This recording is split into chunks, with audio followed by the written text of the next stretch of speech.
December 19th, 1944.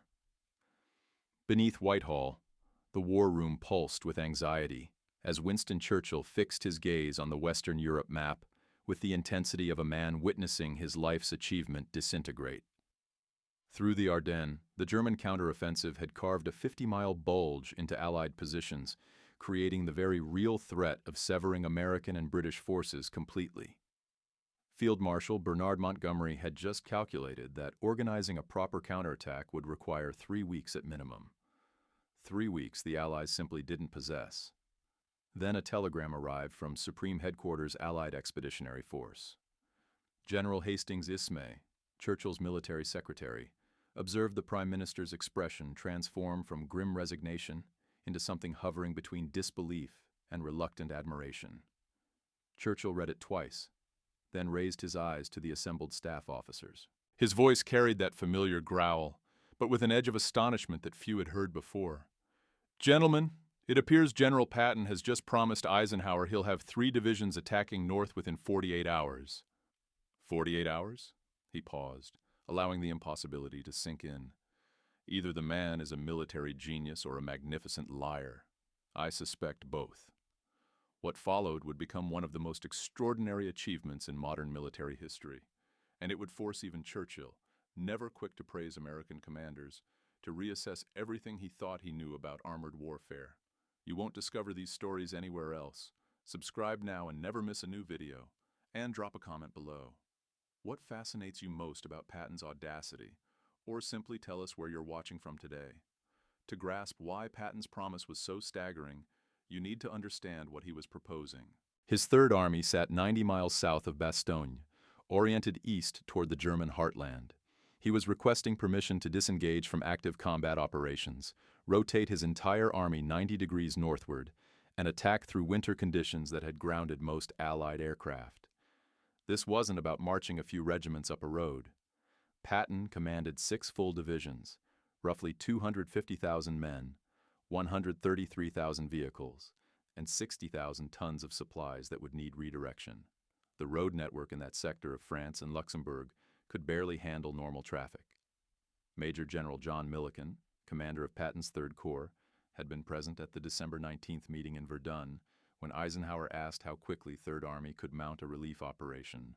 When Patton answered 48 hours, Milliken later wrote in his diary, "I thought the old man had finally lost his mind.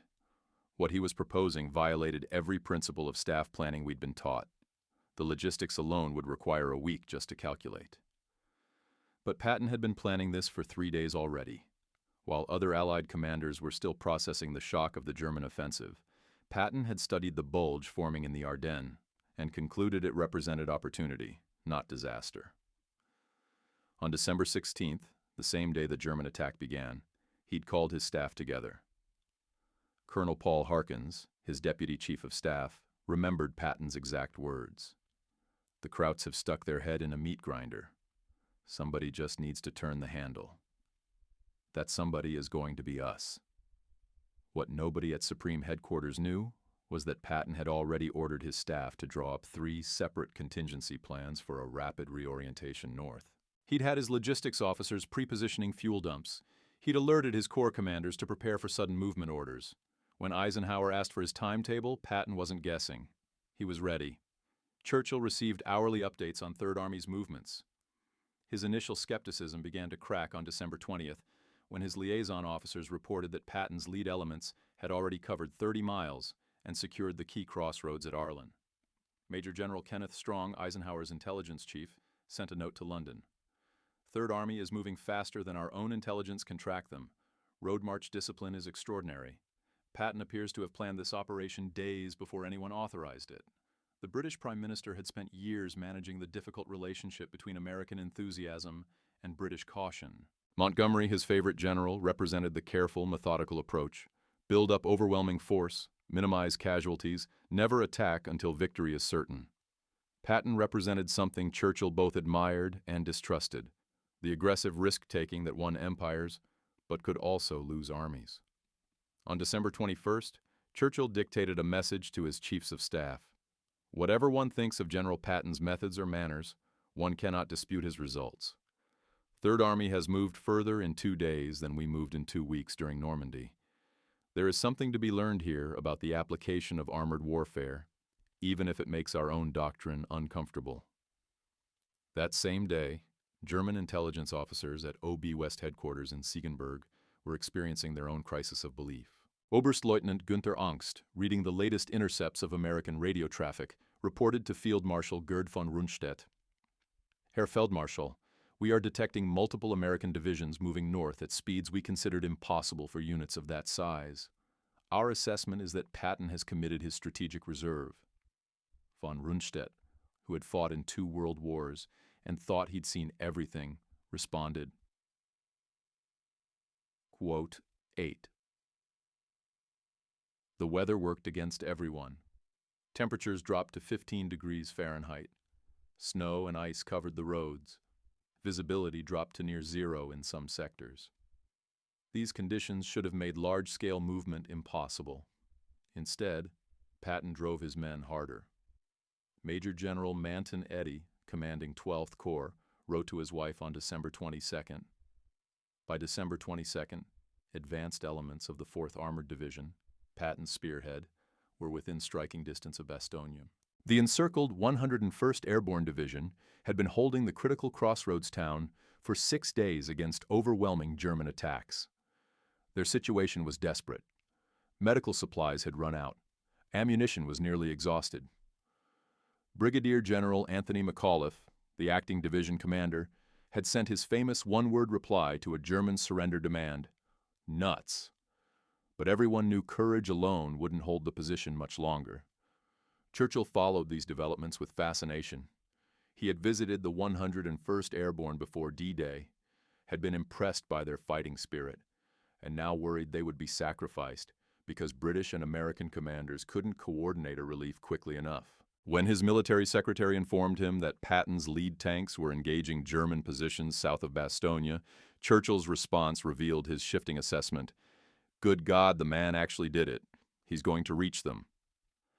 Lieutenant Colonel Creighton Abrams commanded the lead task force of 4th Armored Division.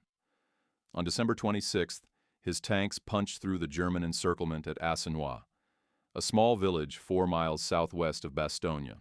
The radio call came through at 4:45 p.m. Contact made with 101st.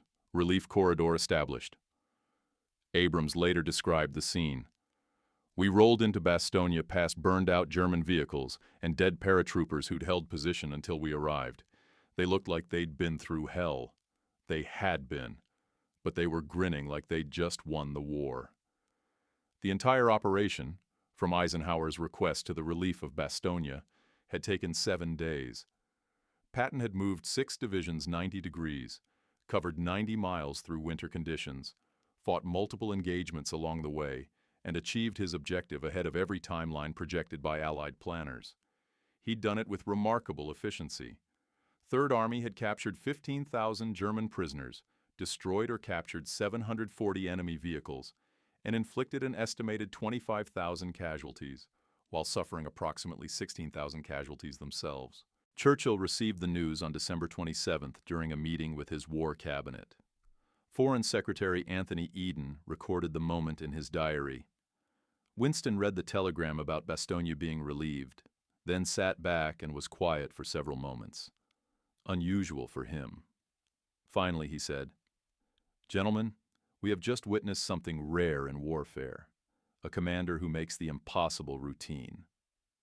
Coming from Churchill, who did not lavish praise on American generals, this was extraordinary acknowledgement. But Churchill's most revealing assessment came in a private conversation with his physician, Lord Moran, on December 28th. Moran recorded it in his diaries, quote 15. This represented a significant evolution in Churchill's thinking. Throughout 1944, he had consistently backed Montgomery's cautious approach against American pressure for faster operations. The slow progress after D-Day, the failed attempt to bounce the Rhine at Arnhem, the grinding advance through France, all of it had been defended by Churchill as the proper way to minimize British casualties. But watching Patton achieve in 1 week what Montgomery said would take 3 weeks forced Churchill to confront uncomfortable questions about operational tempo. General Sir Alan Brooke, chief of the Imperial General Staff and Churchill's closest military advisor, was less impressed. His diary entry from December 29th dripped with skepticism. The PM is rather too effusive about Patton's dash to Bastogne. Yes, it was rapid. Yes, it succeeded. But it was also risky, poorly coordinated with other formations, and succeeded partly through luck. One does not plan military operations around hoping for luck. This perfectly captured the philosophical divide. Brooke saw Patton's operation as an exception that proved the rule about careful planning. Churchill increasingly saw it as the rule that exposed the failures of excessive caution. The German High Command's response revealed just how disruptive Patton's attack had been. General Heinz Guderian, chief of the German General Staff, met with Hitler on December 28th to discuss the implications. Minutes from that meeting, captured after the war, recorded Guderian saying, quote, 17. Hitler predictably blamed his field commanders for lack of aggressive spirit, but even he couldn't deny the mathematics. Patton had moved faster than German intelligence could track, and German forces could respond. Oberst Hans von Luck, commanding a regiment in the 21st Panzer Division facing Third Army, wrote in his post-war memoir, "We had been told the Americans were soft, that they relied on material superiority and wouldn't fight when challenged." Patton's drive to Bastogne destroyed those comfortable myths. His forces moved with the speed and determination we associated with German panzer operations at their peak. It was deeply unsettling to realize the Americans had learned our methods and could now execute them better than we could. Back in London, Churchill began using the Bastogne relief as a reference point in discussions about future operations. On January 3, 1945, during a planning session about crossing the Rhine, he challenged his staff. Patton moved 6 divisions 90 miles through winter storms in less than a week. We're discussing whether we can move 2 divisions 30 miles in optimal conditions. What does this say about our operational planning? Field Marshal Montgomery, present at that meeting, bristled at the implicit criticism. The tensions between Churchill's growing appreciation for American operational speed and his loyalty to Montgomery's methodical approach would continue throughout the final months of the war. Churchill's public statements were more diplomatic, but still significant. In a speech to Parliament on January 18, 1945, reviewing the Battle of the Bulge, he said, quote, 20. The House of Commons, understanding Churchill's usual reluctance to praise Americans, caught the significance and responded with unusually robust applause. Private communications revealed deeper appreciation. In a letter to General George Marshall, the U.S. Army Chief of Staff, dated January 20th, Churchill wrote, "The performance of Third Army during the Ardennes offensive has impressed all who have studied it. General Patton's ability to redirect such large forces so quickly and to maintain their combat effectiveness while doing so represents a capability we must cultivate across all Allied formations. There is much we can learn from his methods." This was remarkable language from Churchill. Much we can learn was as close as the Prime Minister came to admitting British operational doctrine might be inferior in some respects. Major General Francis de Guingand, Montgomery's Chief of Staff, noted in his memoirs, quote 23, "What made Patton's achievement particularly impressive to Churchill was the logistical dimension. Moving armies isn't just about marching soldiers. It's about fuel, ammunition, food, medical supplies, replacement parts, communications equipment, and the vehicles to transport all of it. Third Army consumed 350,000 gallons of fuel per day. During the movement to Bastogne, Patton's logistics officers had to redirect supplies from dumps pointed east toward Germany to new positions supporting operations pointing north toward Belgium. They'd rerouted 62,000 tons of supplies in 72 hours. Colonel Walter Muller, Third Army's logistics officer, later told Army historians, quote, 24. Churchill, who had spent years managing Britain's wartime logistics and understood how complex supply chains worked, appreciated this dimension more than most. In a February 1945 conversation with his Minister of Supply, he observed, "Patton's logistics officers deserve as much credit as his tank commanders. Moving that many vehicles that distance that quickly while maintaining combat effectiveness required staff work of exceptional quality. This wasn't cowboy improvisation. It was brilliantly orchestrated chaos. The impact on German strategy was immediate and lasting. After Bastogne was relieved, Hitler's grand offensive, Operation Wacht am Rhein, had effectively failed. The German High Command had gambled everything on splitting the Allied armies, capturing the port of Antwerp, and forcing a negotiated settlement in the west. Patton's relief operation didn't just save the 101st Airborne. It demonstrated that the Allies could respond to major German attacks faster than Germany could exploit them. The psychological impact on German commanders was devastating. General Fritz Bayerlein, commanding the Panzer Lehr Division during the Bulge, was interrogated by American intelligence officers after his capture in April 1945. When asked about the turning point of the Ardennes offensive, he answered, quote, 26. Churchill grasped this strategic dimension. The relief of Bastogne wasn't just a tactical victory.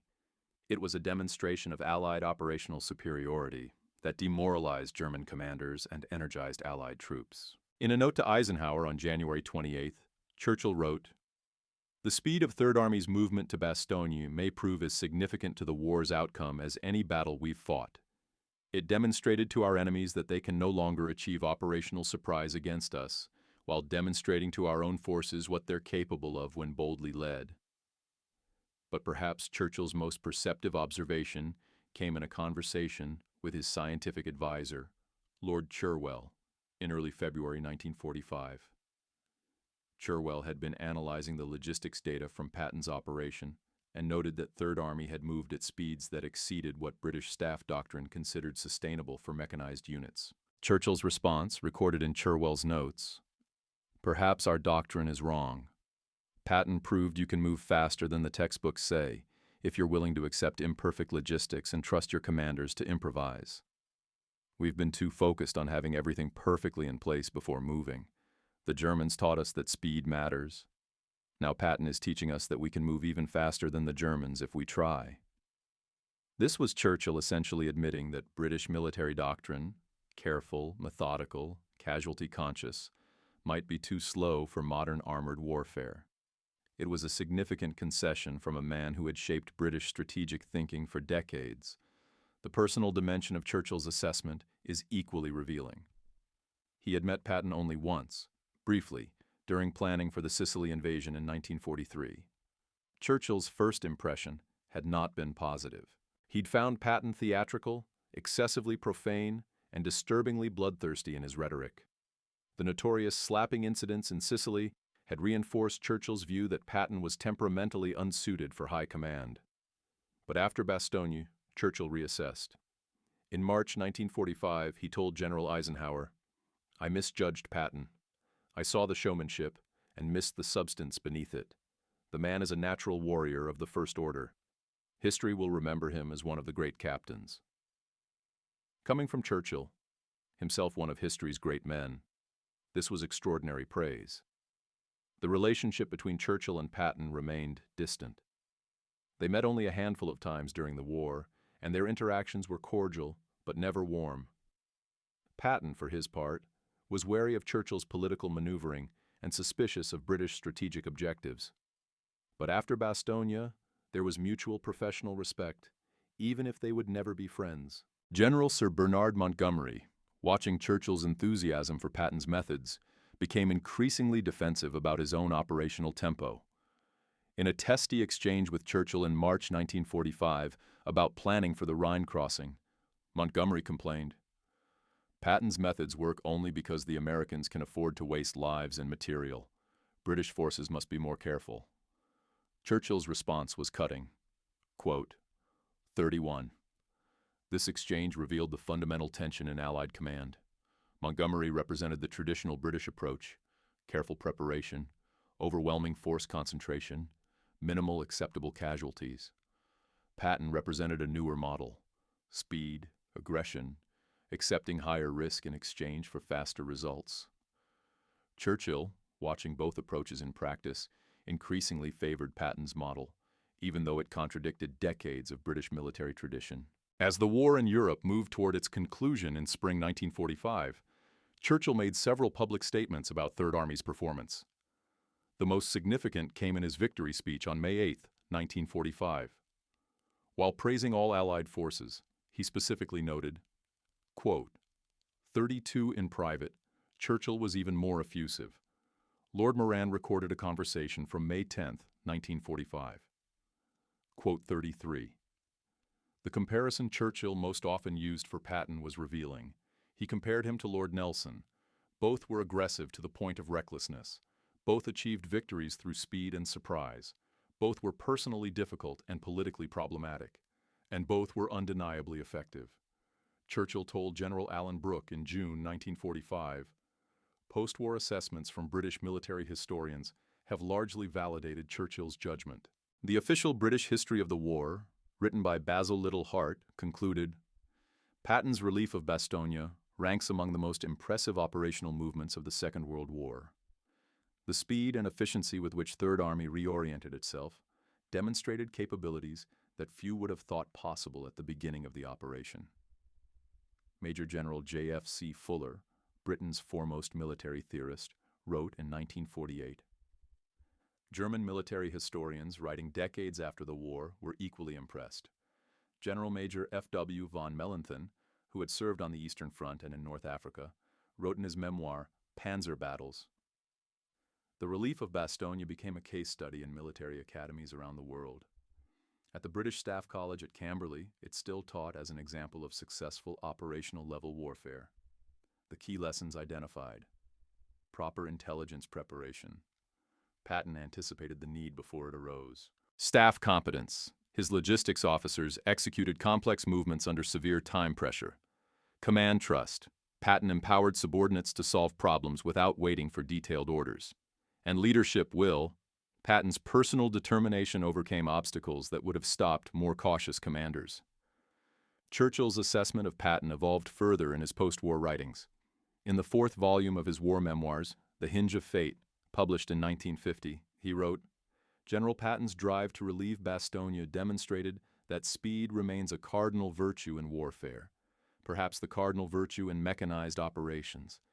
His achievement reminded us that the best plan executed with energy will often defeat the perfect plan executed cautiously.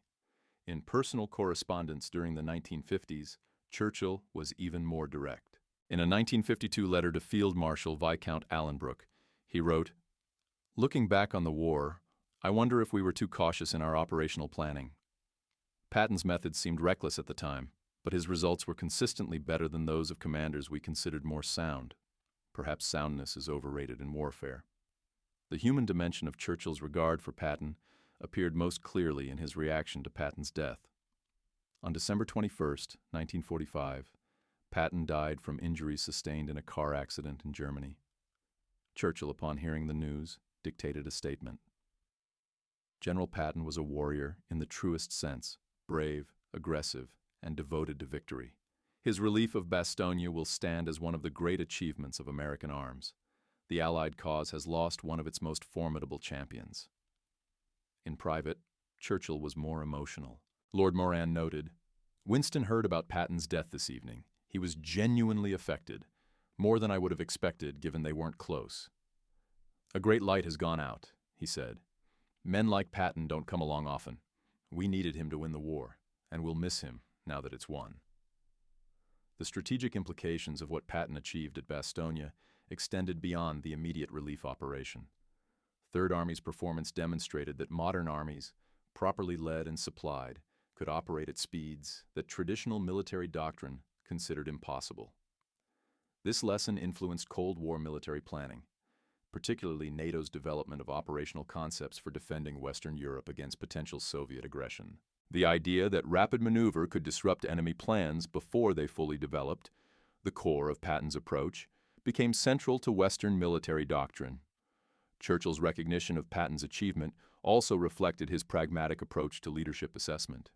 Churchill valued results over methods, effectiveness over propriety. Patton was personally difficult, profane, politically tone-deaf, prone to making outrageous statements that created diplomatic problems. But he won battles, and he won them quickly.